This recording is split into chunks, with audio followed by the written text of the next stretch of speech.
কুষ্টিয়া জেলার দৌলতপুরের এই এলাকাটিতে সাম্প্রতিক সময়ে সরগম চাষ ব্যাপকভাবে সম্প্রসারিত হয়েছে। কৃষি সম্প্রসারণ অধিদপ্তর এবং সিদ্দিক সিডসের সহায়তায় স্থানীয় কৃষকরা কয়েক বছর ধরেই এখানে সরগমের চাষ করছেন। সরগম একটি দানাদার ফসল। গমের পরিবর্তে এই ফসলের চাষ করা যায়। এক্ষেত্রে বীজ, সার, সেচ সহ প্রতি বিঘায় খরচ পড়ে ৩ থেকে ৪,৫০০ টাকা, অথচ ফলন পাওয়া যায় প্রতি বিঘায় ২০ থেকে ২৫ মণ। প্রতি মণের বাজার মূল্য ৫০০ থেকে ৬০০ টাকা, অর্থাৎ প্রতি বিঘায় ১০ থেকে ১৫,০০০ টাকার ফসল ঘরে তোলা যায়। সরগম একবার কাটার পর সামান্য সার প্রয়োগ করলে একই গাছ থেকে ২ থেকে ৩ বার ফসল পাওয়া যায়। চমৎকারী ফসলটি গমের পরিবর্তে ব্যবহার করা যায়। আটা, ময়দা এবং বিস্কুট তৈরিতেও এর প্রচলন রয়েছে। মূলত যে জমিতে অন্য ফসল ভালো হয় না, সেই জমিতে সামান্য ব্যবস্থাপনাতেই সরগম। একথা ঠিক যে বাংলাদেশে নতুন জাতের দানাদার ফসল হিসেবে সরগম চাষের ব্যাপক সম্ভাবনা রয়ে গেছে। বিশেষ করে চরাঞ্চলে যেখানে অন্য ফসলের চাষ কষ্টকর, সেখানে সরগম হতে পারে একটি চমৎকার ফসল।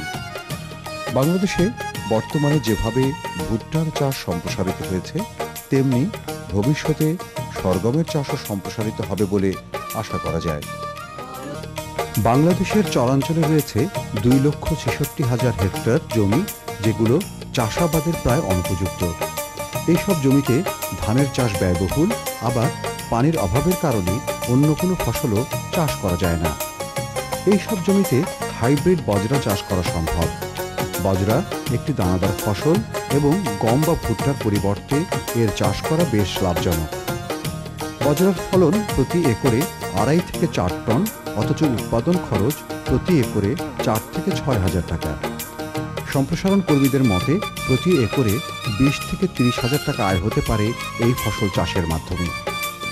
নওগাঁ জেলার মহাদেবপুর থানার ইন্দাই এনায়েতপুর অঞ্চলের এই জমিগুলোতে অন্য ফসলের তেমন চাষ হয় না। সেখানে এই বছর প্রথম বজরা চাষ করা হয়েছে। কৃষি সম্প্রসারণ বিভাগ, সিদ্দিকি সিডস এবং বেসরকারি সংস্থা অ্যাপেক্সের সহায়তায় স্থাপন করা হয়েছে একাধিক প্রদর্শনী। আত্রাই নদীর ধারে এই জমিগুলোতে চমৎকার ফলন হয়েছে। নতুন ফসলকে জনপ্রিয় করার এই কাজে সার্বিক সহায়তা দিয়েছে কৃষি মন্ত্রণালয়ের বীজ শিল্প উন্নয়ন প্রকল্প। নতুন এই ফসলটি সম্পর্কে আমরা জানলাম, কৃষিক্ষেত্রে তা লাভজনক নয়।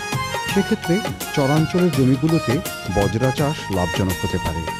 দেশে ভুট্টার চাষ যেভাবে সম্প্রসারিত হয়েছে, তেমনিভাবে বজরা চাষও সম্প্রসারিত হবে বলে আশা করা যায়। বাংলাদেশের চরাঞ্চলে রয়েছে ২,৬৬,০০০ হেক্টর জমি, যেগুলো চাষাবাদের প্রায় অনুপযুক্ত। এইসব জমিতে ধানের চাষ ব্যয়বহুল, আবার পানির অভাবের কারণে অন্য কোনো ফসলও চাষ করা যায় না। এইসব জমিতে হাইব্রিড বাজরা এবং সরগম চাষ করা সম্ভব। বাংলাদেশে সরগম ফসলটি জোয়ার এবং বাজরা ফসলটি কাউন নামে পরিচিত। এগুলো দানাদার জাতীয় ফসল এবং গম বা ভুট্টার পরিবর্তে এর চাষ বেশ লাভজনক। সাধারণত চরাঞ্চল এবং আবাদযোগ্য নয় এরকম জমিতে এই ফসল দুটি চাষ করা যায়। বাজরার ফলন প্রতি একরে ২.৫ থেকে ৪ টন, অথচ উৎপাদন খরচ মাত্র ৪ থেকে ৬,০০০ টাকা। সম্প্রসারণ কর্মীদের মতে প্রতি একরে ২০ থেকে ৩০,০০০ টাকা আয় হতে পারে শুধুমাত্র বাজরা চাষ করে। ১ বিঘা জমিতে সরগম চাষ করতে বীজ, সার, সেচ সহ খরচ পড়ে ৩.৫ থেকে ৪,০০০ টাকা, অথচ ফলন পাওয়া যায় প্রতি বিঘায় কমপক্ষে ২০ থেকে ২৫ মণ। প্রতি মণের বাজার মূল্য ৫০০ টাকা থেকে ৬০০ টাকা, অর্থাৎ প্রতি বিঘায় ১০ থেকে ১৫,০০০ টাকার ফসল পাওয়া যায়। সরগম উত্তোলন করার পর সামান্য সার প্রয়োগ করলে একই গাছ থেকে ২ থেকে ৩ বার পর্যন্ত ফসল পাওয়া যায়।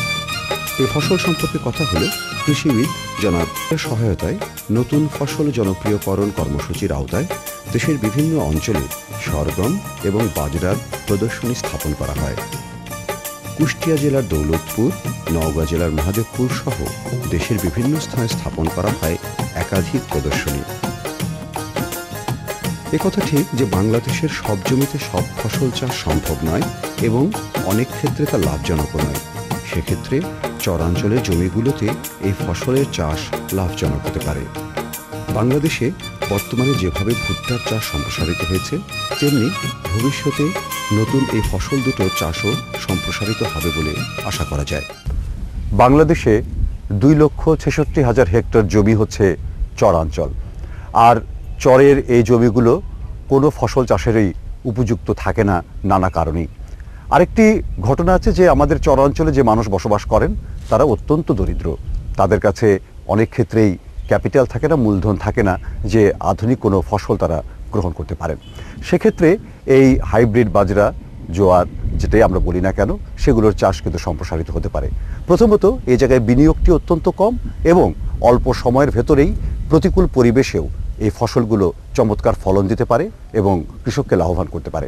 আমরা আশা করব নতুন এই ফসল দুটি কৃষকের কাছে জনপ্রিয় হবে। সংশ্লিষ্ট বিভাগগুলো এই ফসলগুলোকে সম্প্রসারণের জন্য উদ্যোগ নেবেন এবং বাংলাদেশের চরাঞ্চলকে সবুজময় করে তুলবেন, উৎপাদনশীল করে তুলবেন।